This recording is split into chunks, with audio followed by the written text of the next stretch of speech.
Bismillahirrahmanirrahim. Assalamualaikum warahmatullahi wabarakatuh.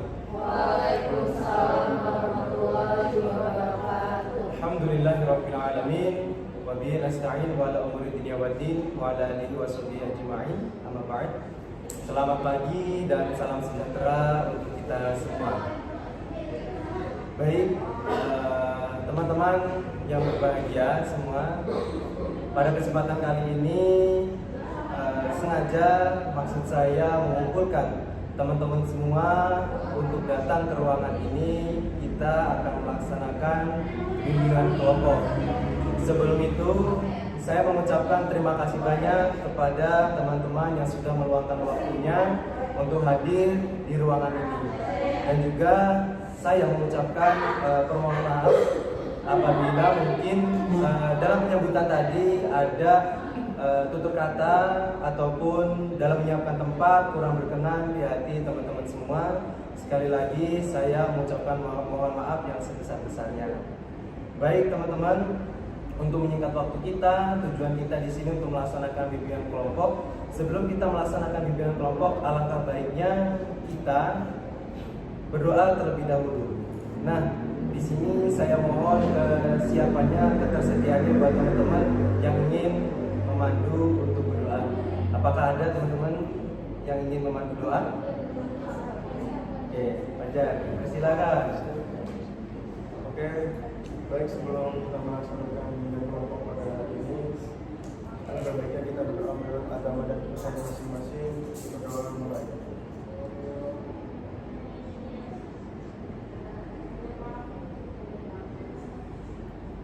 Selesai. Baik, terima kasih pada saudara Mas Fajar yang telah memandu doa. Baik teman-teman semua, kembali ke topik.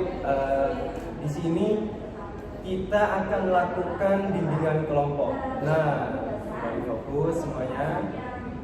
Teman-teman di sini ada yang tahu belum apa itu bimbingan kelompok?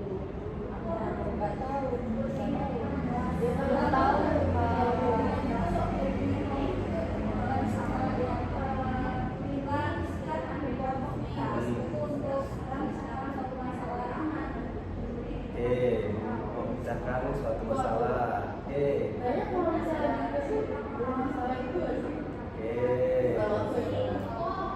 Ya.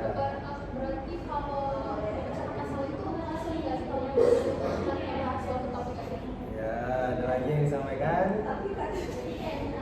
Ada yang disampaikan? Ya. Oke.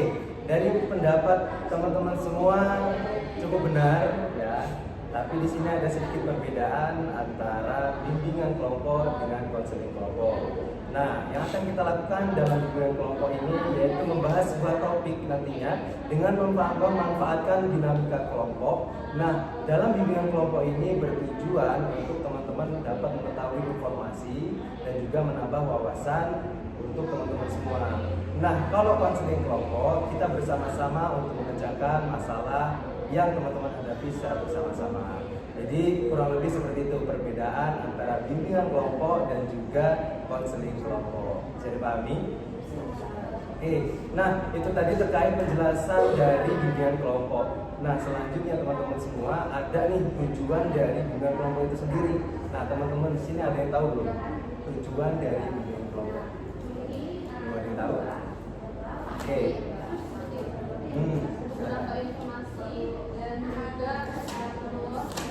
Oke, terus sekali tepuk tangan buat saudara kita. Oke, benar yang disampaikan oleh mbaknya. Jadi tujuan diadakannya bimbingan kelompok yaitu yang pertama untuk memberikan informasi kepada teman-teman semua dan juga menambah wawasan atau ilmu untuk teman-teman semua. Jadi kurang lebih itu ya dari tujuan dilaksanakannya bimbingan kelompok. Nah, selanjutnya teman-teman, dalam bimbingan kelompok ini ada teknis cara pelaksanaan ketika kita berdiskusi dalam bimbingan kelompok.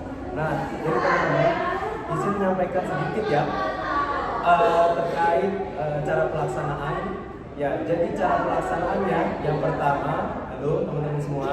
Ya, jadi cara pelaksanaannya yang pertama yaitu kita membentuk sebuah tim ataupun kelompok sebanyak 10 sampai 15 orang. Nah, kebetulan di sini sudah ada kurang lebih 10 orang ya. Nah, selanjutnya teman-teman, dalam pelaksanaannya nanti ketika teman-teman ingin menyampaikan pendapat ataupun ingin berbicara, teman-teman boleh mengangkat tangannya terlebih dahulu. Ya, nanti teman-teman mengangkat tangannya terlebih dahulu, saya tunjuk seperti itu. Nah, lalu teman-teman, dalam pelaksanaan kegiatan dengan kelompok ini, kita berusaha semaksimal mungkin untuk membahas secara tuntas topik yang nanti akan kita bahas. Apabila mungkin nanti teman-teman ngerasa kurang puas atau kurang cukup, kita akan mengagendakan jadwal di kemudian hari seperti itu. Jadi kurang lebih itu saja ya cara pelaksanaan dalam bimbingan kelompok. Nah, selanjutnya teman-teman, dalam bimbingan kelompok khususnya dalam bimbingan konseling itu ada yang namanya asas. Nah, teman-teman semua di sini mungkin sudah tidak pernah asing lagi apa itu bimbingan konseling. Nah, selanjutnya teman-teman, ada yang tahu nggak asas-asas dalam bimbingan konseling kelompok? Ada yang tahu? Ada yang tahu? Masih ada yang tahu? Menurut saya, kalau nggak salah ya Pak, salah satu itu ada kerahasiaan. Ada lagi? Cukup? Jadi yang lain cukup? Oke, baik. Yang disampaikan oleh Masnya ini ada benarnya ya. Jadi dalam asas bimbingan kelompok di sini yang pertama itu ada asas kerahasiaan, di mana kita di sini bukan pelit, di mana kita di sini bukan nggak mau menyebarluaskan, tapi memang kita di sini adalah satu kesatuan dan dimohon kepada teman-teman untuk tidak menyebarkan informasi ataupun suatu hal yang kejadian di sini di luar ruangan ini. Jadi itu asas kerahasiaan. Nah, selanjutnya ada asas keterbukaan, di mana asas keterbukaan saya mohon kepada teman-teman semua yang hadir pada ruangan ini, teman-teman bisa menyampaikan secara terbuka, menyampaikan secara leluasa, tidak perlu takut apa yang nanti akan terjadi itu. Karena kembali lagi kita ada asas kerahasiaan. Nah, selanjutnya itu tadi asas keterbukaan. Selanjutnya ada asas kesukarelaan. Nah, sebelumnya saya tanya kepada teman-teman semua, teman-teman datang ke sini secara terpaksa atau karena sukarela? Sukarela atau terpaksa? Oke, baik teman-teman. Jadi asas kesukarelaan itu adalah seperti yang teman-teman contohkan datang ke ruangan ini. Jadi tidak ada paksaan apapun, tidak ada iming-iming apapun. Itu benar tulus dari hati teman-teman semua untuk datang di ruangan ini. Nah, selanjutnya teman-teman ada yang namanya asas kegiatan. Nah, asas kegiatan ini teman-teman, jadi dimohon teman-teman semua yang hadir di ruangan ini dapat mengikuti dari awal hingga akhir nanti. Jadi kurang lebih itu asas-asas yang ada dalam bimbingan kelompok. Nah, sampai di sini teman-teman ada yang mau ditanyakan nggak terkait yang pertama bimbingan kelompok tadi, tujuan dari bimbingan kelompok, cara pelaksanaannya, asasnya ataupun yang lain? Ada yang ditanyakan? Cukup? Oke, baik. Jika cukup, nah selanjutnya karena kita pertemuan perdana di sini, saya belum tahu nih teman-teman nama lengkapnya siapa. Ya, jadi saya mohon dari mulai kanan saya dipersilakan untuk menyebutkan namanya, lalu dilanjutkan kawannya, lalu dilanjutkan kawannya. Baik, sebelum kita perkenalan terlebih lanjut ya. Perkenalkan, di sini nama saya Muhammad Fajrul Falah. Di sini saya sebagai pemimpin kelompok. Halo teman-teman semua. Oke, baik, silakan.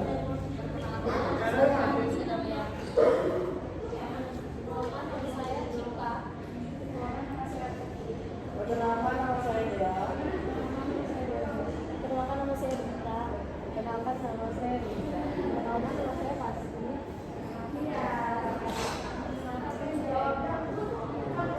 Oke, jadi itu tadi ya terkait perkenalan. Nah, karena tadi perkenalan hanya menyebutkan satu persatu, jadi saya mohon kepada teman-teman yang dimulai dari kiri dipersilakan menyebutkan namanya, lalu disebutkan namanya mbaknya, disebutkan nama kawan sebelahnya.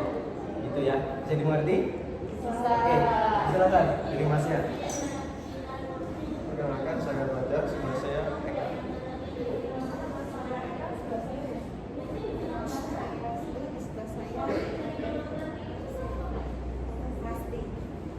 Nama saya Pasti, di sebelahnya ada Riza.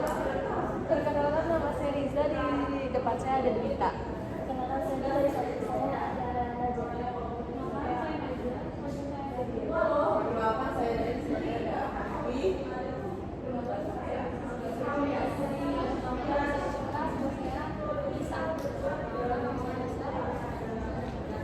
Oke, tepuk tangan bagi teman-teman. Oke, baik teman-teman. Saya harap teman-teman sudah mengenal satu sama lain ya. Nah, selanjutnya teman-teman, karena tadi kita sudah perkenalan, lanjut kita akan mulai memasuki bimbingan kelompok ini. Nah, teman-teman, kembali lagi ke topik awal ya. Kembali ke topik awal. Kita di sini akan melaksanakan kegiatan bimbingan kelompok. Sekali lagi ya, saya menekankan kepada teman-teman semua, ya jika ada yang ingin bicara, silakan angkat tangannya, lalu mengucapkan apa yang ingin disampaikan, dan teman-teman tidak perlu takut salah ataupun tidak perlu takut apa yang terjadi di luar ruangan nanti. Gitu. Nah, selanjutnya teman-teman, kita tadi sudah melakukan rangkaian ya, sudah mulai saya menjelaskan bimbingan kelompok, tujuannya, asasnya, dan kita juga perkenalan. Nah, kira-kira dari teman-teman semua sudah siap belum nih kita melaksanakan bimbingan kelompok? Siap belum? Siap belum? Oke, insyaallah siap ya kalau kita untuk melakukan bimbingan kelompok. Nah, jikalau sudah siap untuk melakukan bimbingan kelompok, nah selanjutnya kita akan membahas sebuah topik ya. Kita akan membahas sebuah topik di mana topik itu ada dua macam contohnya, ada topik bebas dan juga ada topik tugas. Nah, pada kesempatan kali ini kita akan membahas topik tugas ya. Kita akan topik tugasnya yaitu berjudul tentang kekerasan secara fisik, kekerasan secara seksual. Seperti itu. Nah, jadi teman-teman, kita akan membahas sebuah topik yang berjudul tentang kekerasan, baik itu kekerasan fisik ataupun kekerasan seksual. Nah, sebelumnya saya akan kasih gambaran buat teman-teman semua. Teman-teman semua pagi ini sudah membaca berita atau belum? Belum. Tapi teman-teman sudah mendengar belum? Ada berita bahwasannya anak anggota dewan yang melakukan tindak kekerasan terhadap pacarnya sendiri. Teman-teman sudah mendengar itu ya. Nah, kembali lagi buat teman-teman semua, saya tanyakan kepada teman-teman semua, teman-teman ada yang tahu nggak kekerasan itu apa sih?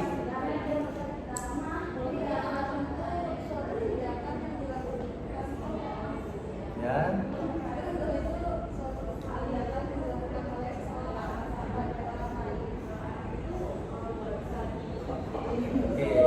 Ada yang lain yang ingin menyampaikan? Ya, silakan Mbak. Suatu tindakan yang merugikan orang lain. Ada yang lain? Ya, silakan.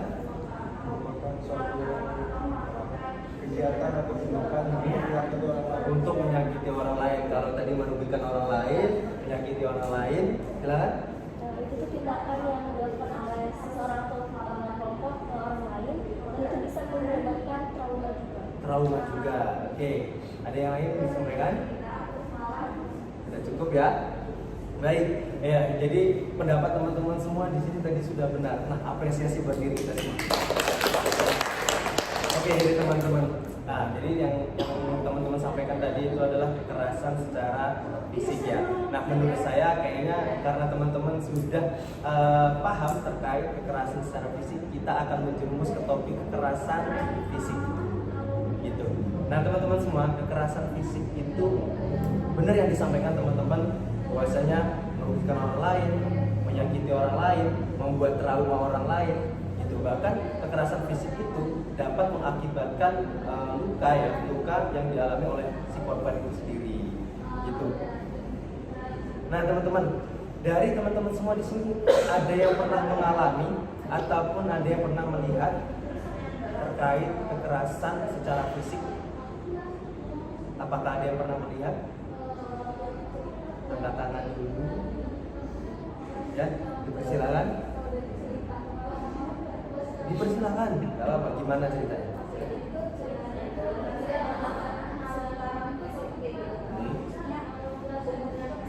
Ya.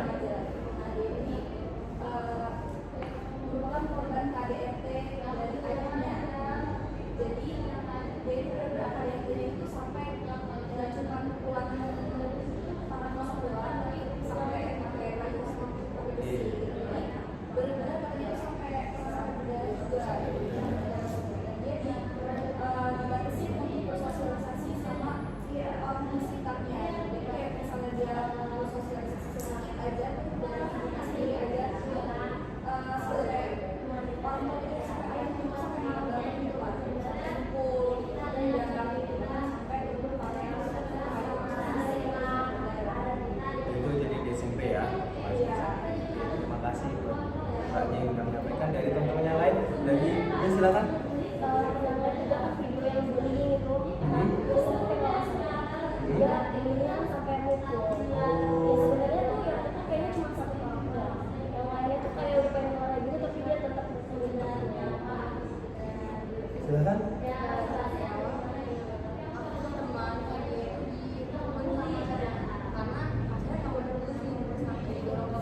sampaikan, apakah sudah pernah melihat ataupun dengar cerita dari saudaranya, temannya? Oke. Hah? Saya punya teman, saya punya pacar. Pacar itu juga ya. Oke. Jadi itu kan lagi main sama dia.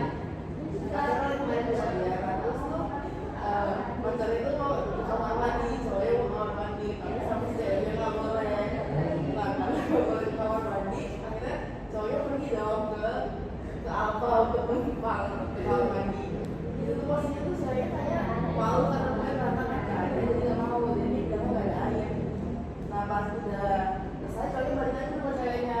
Nah balik itu cowoknya ke belakang kan dan ini ada air gitu terus dia parah-parah sampai naik ke dalam terus kayak mukul-mukul gitu. Ternyata banyak sekali kekerasan di luar sana ya. Nah, kalau tadi teman-teman itu melihat secara langsung ya atau merasakan, nah kembali lagi ke teman-teman semua. Apakah teman-teman semua di sini pernah melakukan kekerasan? Sudah pernah belum? Pernah. Sudah pernah belum? Melakukan kekerasan sudah pernah? Pernah. Belum pernah. Belum pernah. Sudah pernah. Paling bercanda aja sih. Paling bercanda. Sudah pernah. Udah tapi nggak sadar. Nah belum? Pernah mbaknya udah? Sudah? Oke. Nah kalau teman-teman sudah pernah melakukan tindak kekerasan, nah tadi kan teman-teman sudah menyampaikan tindak kekerasan itu yang pertama merugikan orang lain, menyakiti orang lain, membuat trauma. Nah ini kita semua sudah tahu ya bahwasanya kekerasan itu banyak berakibat buruk bagi diri kita yang melakukan dan juga untuk korban. Nah teman-teman, jadi dalam bimbingan kelompok kita kali ini ya kita semua bersama-sama untuk berkomitmen jangan sampai setelah dari sini kita melakukan tindak kekerasan seperti itu ya. Karena kita sudah mengetahui bersama bahwasanya kekerasan itu ya merugikan orang lain, menyakiti orang lain, bahkan membuat trauma orang lain seperti itu. Bisa dimengerti? Bisa dimengerti? Oke, selanjutnya karena teman-teman sudah merasa ngantuk di sini ya. Di sini saya ada sebuah selingan ya, sebuah selingan di mana untuk melatih fokus teman-teman semua. Jadi namanya itu tepuk tunggal dan tepuk ganda.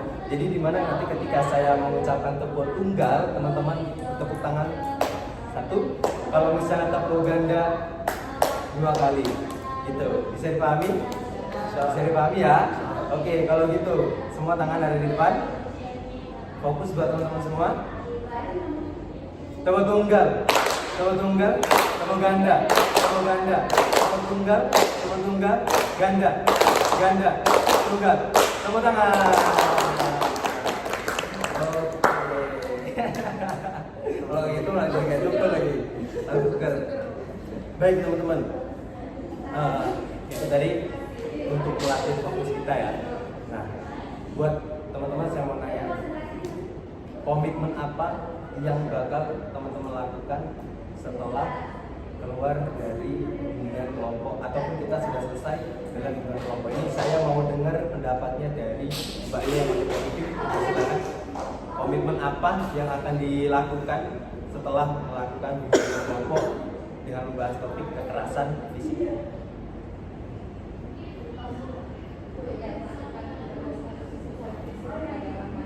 Oke. Saya mau dengar pendapatnya mbaknya pakai baju hitam. Komitmen apa yang akan dilakukan setelah selesai melakukan bimbingan kelompok kita dengan topik kekerasan fisik?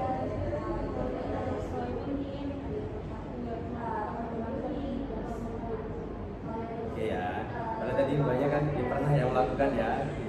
Oke teman-teman semua di sini saya harap semua sudah sadar ya terkait kekerasan fisik itu merugikan orang lain. Baik teman-teman, sampai di sini ada yang ingin disampaikan ataupun ada yang ingin ditanyakan terkait topik kita? Silakan.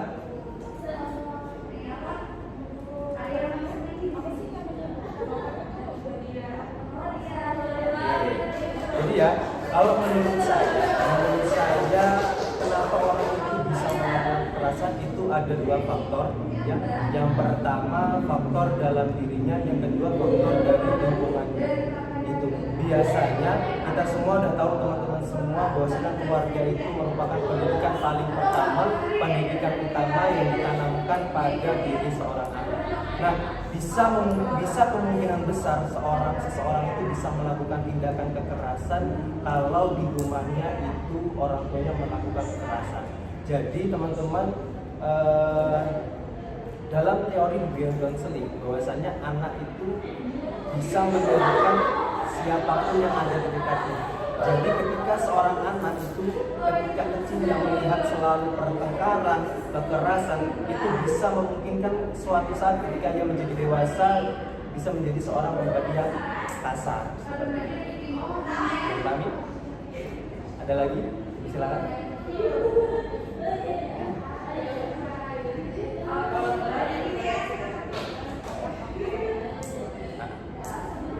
Mungkin nggak sih orang yang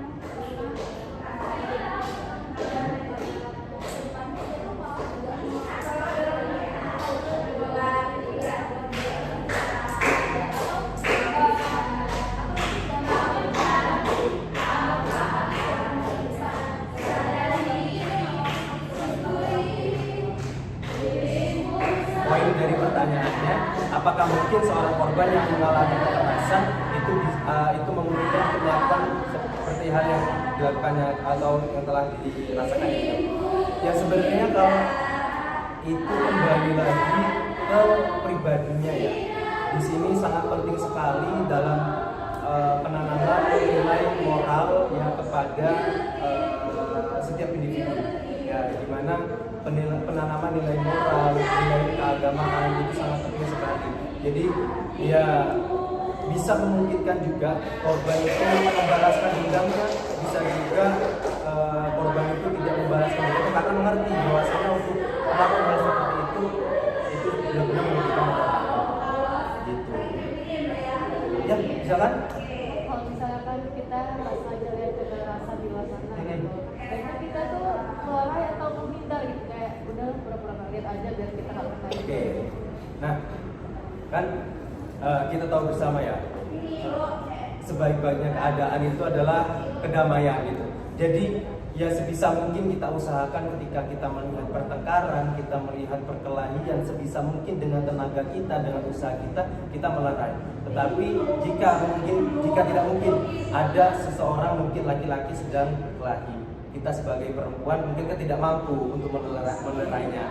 Nah, di saat itu kita butuh bantuan yang lain gitu. Ya mungkin kalau dalam kehidupan kampus kita ada teman kampus kita yang sedang berkelahi, karena teman-teman perempuan, panggillah satpam ataupun panggillah orang yang sekiranya mampu untuk melerai perkelahian gitu. Bisa dipahami? Ada lagi? Apakah cukup? Cukup ya. Oke. Jika cukup, teman-teman semua di sini merasakan cukup ya. Saya mengucapkan ya terima kasih banyak buat teman-teman yang sudah berperan aktif, sekali lagi yang sudah datang ke ruangan ini. Baik, jika memang sudah cukup, kita akan mengakhiri bimbingan kelompok kita pada saat ini juga. Nah, selanjutnya saya minta teman-teman semua, sebelum kita akhiri bimbingan kelompok, saya mau teman-teman menyampaikan pesan terhadap bimbingan kelompok yang telah kita lakukan. Dimulai dari diri, apakah ada kesan? Saya kesannya ikut bimbingan kelompok ini bisa menambah wawasan dan informasi. Oke, ada lagi? Cukup? Cukup. Dari banyak ada yang disampaikan terkait kesan dalam bimbingan kelompok kita?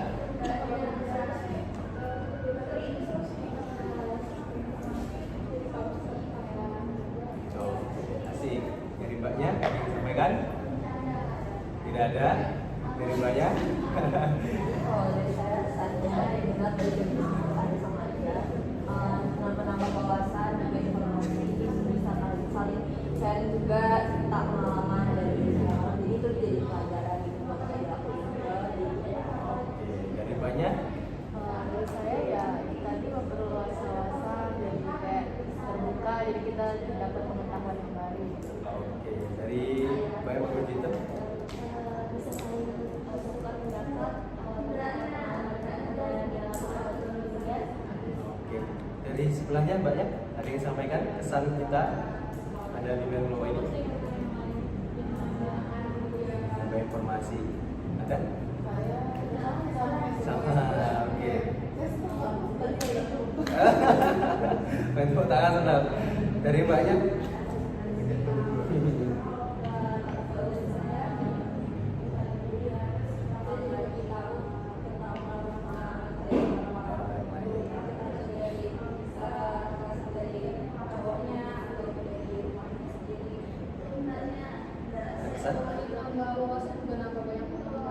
Oke, nambah banyak teman. Bisa berkomitmen. Ada lagi? Cukup? Oke, kalau cukup ya. Jadi kembali lagi saya tekankan buat teman-teman semua, komitmen yang telah kita pegang, saya harap teman-teman bisa melakukan setelah keluar dari ruangan ini, setelah kita melakukan bimbingan konseling kelompok. Nah, selanjutnya teman-teman, karena sudah tuntas ya, karena sudah tuntas pembahasan kita terkait kekerasan fisik. Nah, mungkin kedepannya teman-teman kita akan membahas sebuah topik yang nantinya akan dikumpulkan bersama lagi. Kita akan membahas sebuah topik yang ya kita lihat situasi keadaan bagaimana fenomena yang terjadi di luar sana gitu. Oke, selanjutnya kembali lagi saya mengucapkan terima kasih banyak, sebanyak-banyaknya, sebesar-besarnya buat teman-teman semua yang sudah meluangkan waktunya ya. Semoga langkah teman-teman semua ke sini untuk mencari informasi, mendapatkan informasi digantikan oleh Yang Kuasa sebagai pahala buat teman-teman semua. Amin ya rabbal alamin. Baik, sebelum kita tutup dalam bimbingan konseling kelompok ini, saya minta sekali lagi buat teman-teman dari mbaknya untuk memimpin doa penutupan. Silakan. Baik semuanya, berdoa menurut kepercayaan masing-masing, berdoa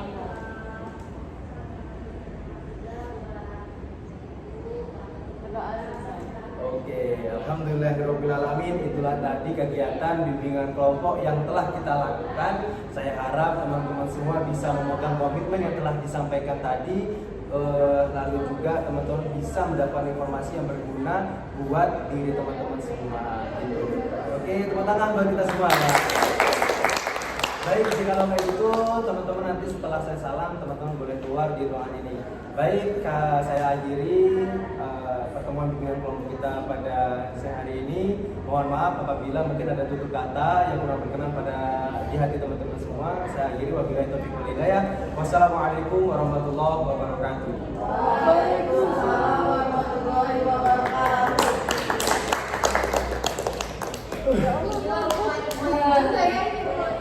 Tuh.